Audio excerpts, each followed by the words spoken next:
Dear students, welcome you all again. So in this part, this is the part 5th of chapter 5 of our environment. The name of the chapter is water. So in this 5th part, we will discuss about the tides and the ocean currents.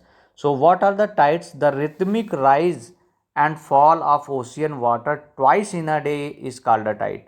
तो rhythmic rise मतलब एक नियम के तरीके से दिन में 2 बार पानी जो है वो ऊपर की ओर उठता है और नीचे की ओर गिरता है, इसी को टाइड कहते हैं. So it is high tide when water covers much of the shore by rising to its highest level. और जब जो है जो किनारे होते हैं, जो तट होता है, उसको जब जो है वो पानी ज़्यादा ऊंचा उठता है, ज़्यादा ऊंचाई तक उठ करके और उसको कवर कर लेता है, तो उसको कहा जाता है tide. High tide. High tide को हम जो है अगर हिंदी में कहें तो ज्वार कहते हैं. ज्वार, इसको ज्वार भाटा कहते हैं. ये जो टाइड है इसको ज्वार भाटा कहते हैं. तो जब पानी ज़्यादा ऊंचाई तक उठता है तो उसको ज्वार कहते हैं. And it is low tide when water falls to the lowest level and recedes from the shore. और जब पानी जो है वो तट से पीछे चला जाता है, तट से एकदम नीचे आ जाता है, तो उसको कहते हैं लो टाइड. और लो टाइड को हिंदी में कहते हैं भाटा.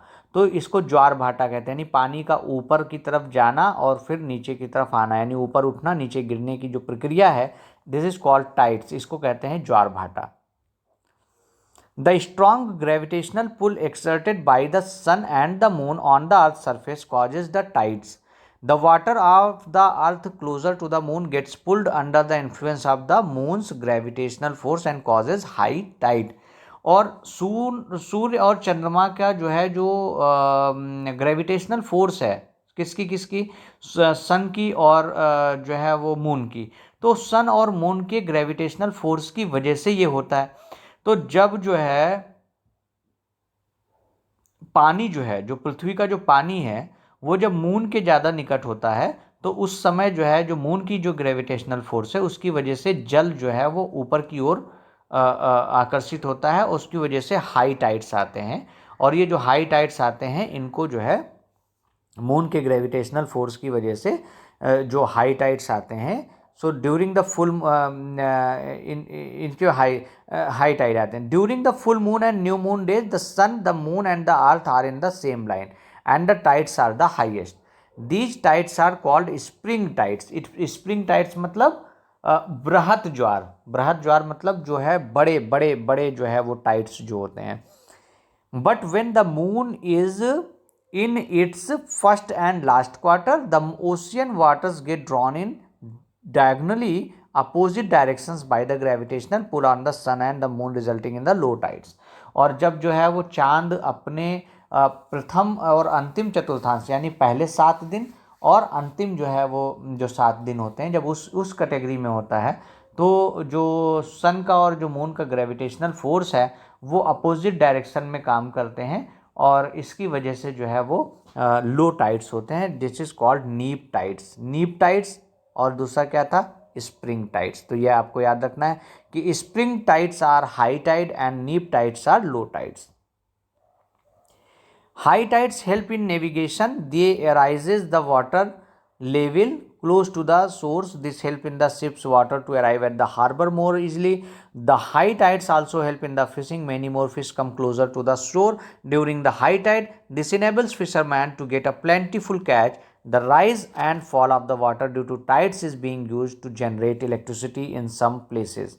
तो ये जो टाइड्स हैं, ये टाइड जब हाई टाइड होती है तो उसकी वजह से जो नेविगेशनल काम है वो भी आसान हो जाता है. जो जहाज़ वगैरह जो शिप्स होते हैं वो बंदरगाह पर पोर्ट के किनारे आ जाते हैं.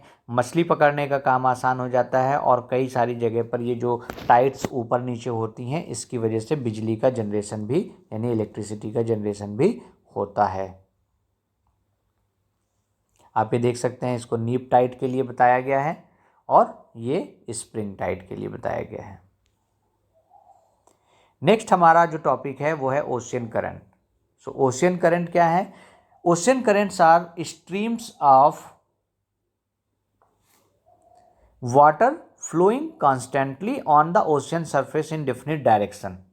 तो जो महासागरीय धाराएं जो होती हैं, जब वो एक पर्टिकुलर दिशा में काम करती हैं, एक पर्टिकुलर डायरेक्शन में, एक निश्चित दिशा में जाती हैं और महासागरीय सतह जो होती है, जो ओशियंस का जो है जो फ्लोर होता है, उस ओशियंस फ्लोर, उस फ्लोर पे जो है वो लगातार जो है सॉरी ओशियंस का जो सरफेस होता है, उस सरफेस पर लगातार वो एक डेफिनेट डायरेक्शन में ट्रेवल करती हैं, डेफिनेट डायरेक्शन में चलती हैं। So the ocean current may be warm or cold. Generally, the warm ocean currents originate near the equator and move toward the poles. The cold currents carry water from the polar to polar or higher latitude to tropical or the lower latitudes. तो जो ये जो ocean की जो ocean जो आपकी currents हैं, ये ओशियन करंट्स क्या होती हैं, ये ठंडी भी हो सकती हैं, गर्म भी हो सकती हैं। और नॉर्मली जो है जो गर्म जो है हवाएं होती हैं, जो गर्म ओशियन करंट्स होती हैं, वो क्या करती हैं कि भूमध्य रेखा जो हमारा जो इक्वेटर है उसके आसपास उत्पन्न होती हैं, उसके आसपास से जनरेट होती हैं, और वो क्या करती हैं, पोल की तरफ मूव करती हैं, टुवर्ड्स पोल, है ना। और द कोल्ड करंट जो ठंडी जो है जो धाराएं होती हैं, वो पोल की तरफ से या हाई लैटिट्यूड की तरफ से ट्रॉपिकल या लोअर लैटिट्यूड की तरफ जाती हैं, ठीक है। The Labrador ocean current is cold current while the Gulf Stream is a warm current.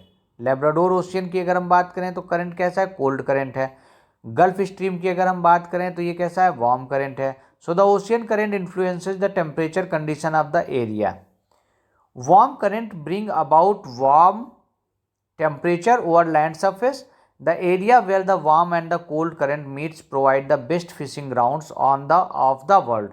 Seas around Japan and the eastern coast of North America are such examples.